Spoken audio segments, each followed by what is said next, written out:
Hello, everyone. I am so excited about Melissa Danielson, CEO and co-founder, along with Melanie Fountaine, CEO and Chief Development Officer at Josh. And we're talking today about their new app to help identify, find, and place in real time, right now, convenient people to watch special needs individuals who are in our care, our loved ones who have special needs. So you stick around. You don't want to miss this episode. If you have any interest in social entrepreneurship or know someone with special needs, you're going to want to watch this episode.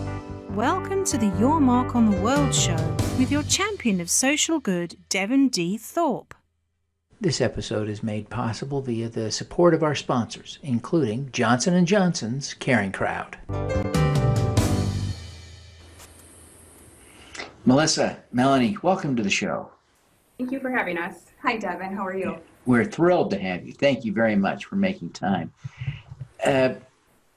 Melissa, I wonder if you would just take a minute and share your origin story. How did Josh come about? Happy to be here, Devin. Melanie and I are excited to share our story. Joshin came about down to childhood. Melanie and I had a brother with disabilities, Josh, who had developmental disabilities. So he had epilepsy and stints with brain cancer. So through that, Melanie and I have a deep-rooted passion to support people with special needs. We're natural advocates. And so now being parents of our own, we put ourselves in the shoes of parents out there who have children with special needs and wonder what they do when they need a babysitter or a respite or backup care.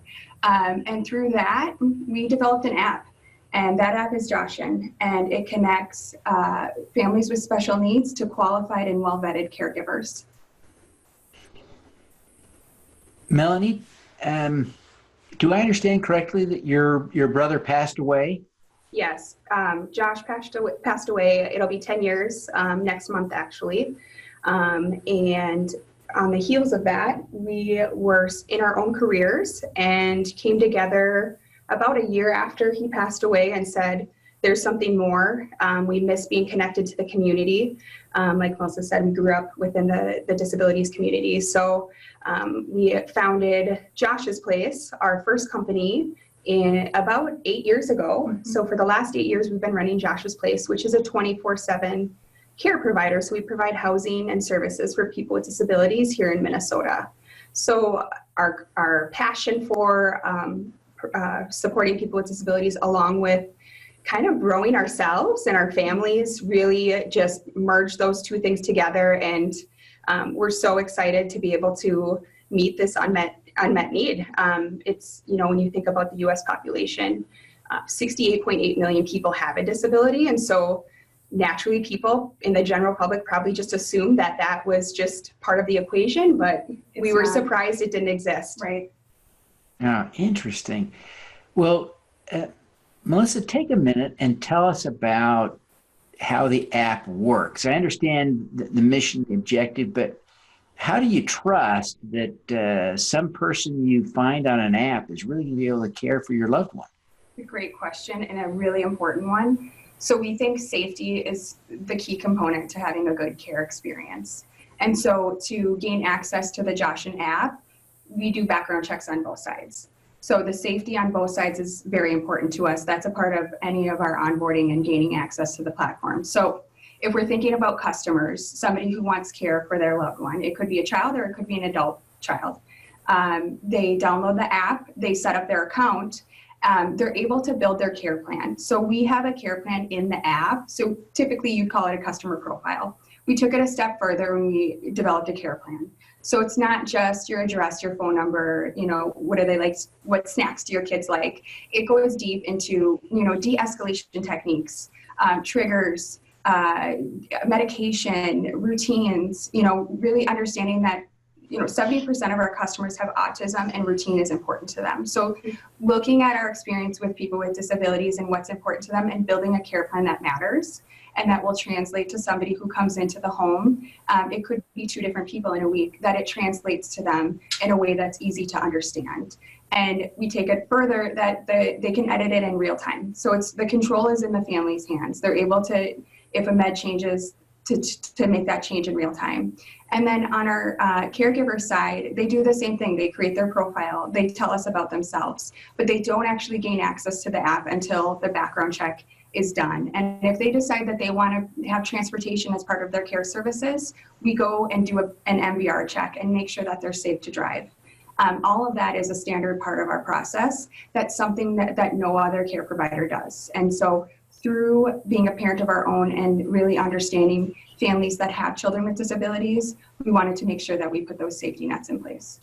We also feel like we need to put ourselves in our customer shoes of, would we want this person to be in our homes and taking care of our own children? And so our experience manager, who is an employee of Joshin, even checks their social media just to make sure it's just that one extra step. And we also do interviewing as a standard part of our onboarding. So you're interviewing the caregivers or the caregivers and the customers? We interview the caregivers as standard, and the customers, that is an option for them as well. That's great. Now, Melanie, maybe you could take a minute and give us a sense of your geographical reach. Joshin is relatively new, so I presume you're not covering the globe yet. Not yet, but we're headed there. So, with any sort of startup, it's really important to capture one market and to do it well. So this fall, we took time and had a small customer base and just were in beta. And we really listened to their feedback and what was important to them, things that they wanted added to the app or the platform. And then we just launched here in February. It's pretty exciting. Yeah. The feedback here in the Twin Cities, I should say, in the Metro Twin Cities, has been pretty outstanding. I was at a social services conference last week, and right now what we're doing is we're just educating and telling the public we're here. We're here as a resource. We're here to help meet these families' needs. So a lot of counties are also reaching out to us and finding creative ways to even use waiver state-funded services for this as well. So once we really hone in on this market, then we'll feel comfortable to scale to our next market. We're currently doing research to see where is that greatest need. Because we are receiving national feedback as well. At least once or twice a week, we're getting contacts from Miami, New York City. When are you going to be here? But it's essential that we really do our home state proud first and do it well. Now, Melissa, are you continuing to operate Josh's Place? We are. We continue to operate Josh's Place. We have really strong leadership in place to really manage the day-to-day. Melanie and I are very much in touch with it, but it is a nice parallel of different opportunities to provide services in different ways and in different needs. Mm-hmm. So 24/7 or on demand. Yeah, knowing that, this was launching officially in February and that we were in beta and that it would take needed a lot of our attention to do it right. We hired an executive director. So this last summer, we started a search and networked. Melissa's on the largest board organization here in Minnesota. So we were actually able to make some good connections and find somebody who's outstanding, who is really operating Josh's Place today. That's great. So, Melanie, you have a unique challenge at Joshin, and that is you are working with your identical twin sister. Now, apart from the confusion that might cause you or your others, what are the challenges and how do you cope with them? That's a really good question. Yeah. Because all I think of is like what a great synergy we are right away. Yeah. We have very different backgrounds. Yeah. Mine is counseling and special education, and Melissa's is business and marketing. Mm-hmm. So those synergies really work well together. But we spend a lot of time together. So we make sure that we have our own space as well. We both have our own interests. As Chief Development Officer, mine really is about relationship building, going out in the community and talking about Joshin, and Melissa is outstanding at looking at business to business and marketing. Exactly. And the functions. So we, and also experience. Yeah. What do people feel? Do they understand our messaging? Are we portraying the heart and soul behind what we do. Melanie mentioned business to business. And so we're currently speaking to Minnesota. We're very fortunate, it has the largest concentration of Fortune 500 companies. So we have opportunities that we feel fortunate to talk to those companies about backup care. So we're really looking at True inclusion, really. Sorry true to interrupt you. inclusion. Yeah, backup care is a newer benefit that larger companies are starting to look at as just a standard benefit. And so they do have it, but there are employees who have children with special needs need something different. So we're not here to replace what they have, but to enhance it and have more inclusive environment within their work. Yeah, and I mean, 1 in 4 families here in Minnesota have a child with a special need. So I think if we're going to really talk about diversity and inclusion, that has to be part of the equation. Exactly. Melissa, as you think about your career so far, and you've accomplished some great things, what are you most proud of having accomplished? Whew, that's a good question.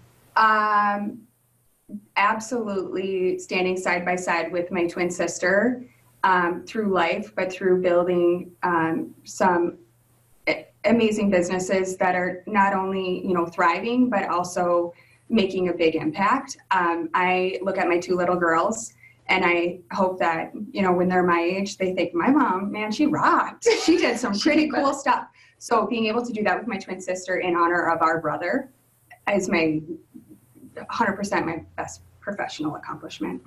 Oh. Melanie, as you look back, what do you see as the most important lesson you've learned?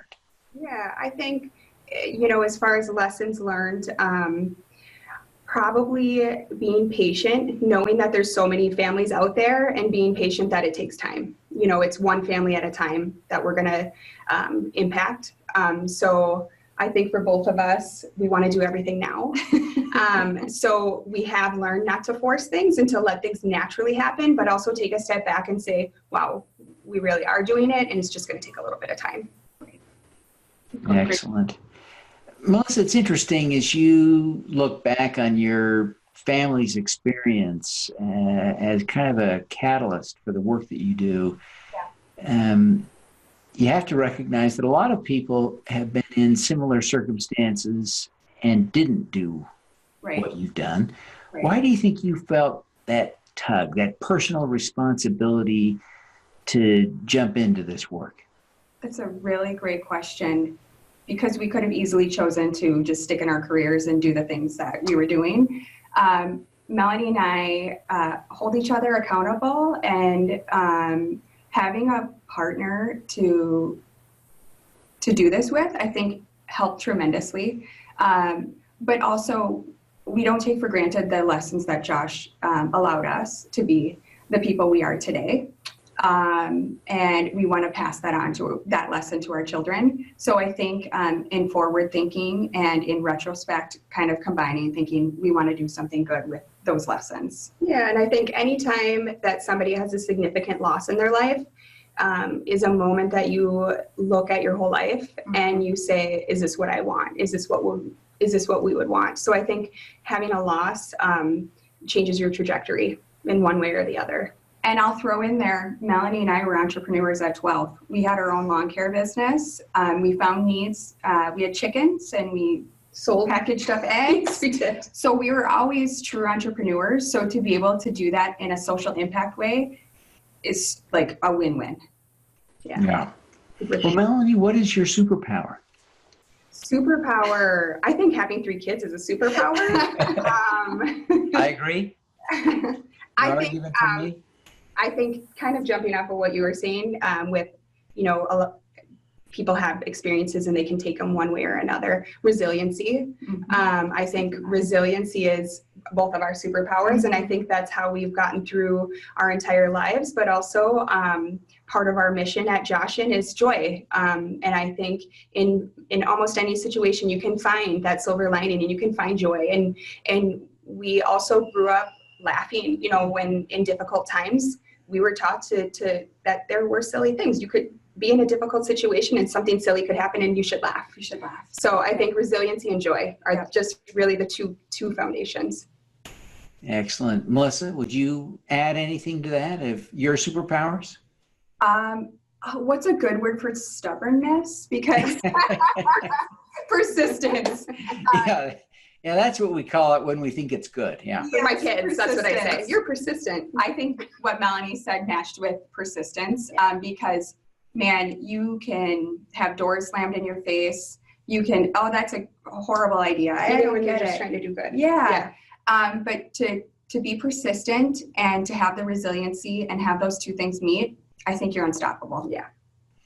Well, Melissa and Melanie, thank you both for taking the time to be with us today. Before you go, I wonder, maybe Melissa, you could take just a minute and tell people how they can learn more about Joshin, how they can download the app, and how they can connect with you too.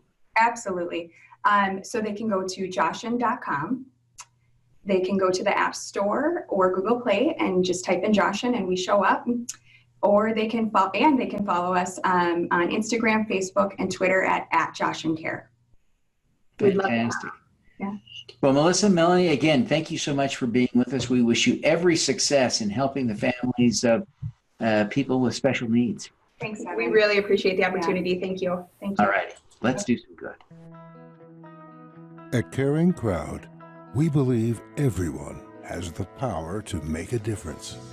Through our crowdfunding platform for community health, we empower passionate people to drive real change. Whether you work for a nonprofit organization, volunteer, or want to get involved for the first time, you can post a campaign on Caring Crowd. Join us, because caring is where change begins. Thank you for listening.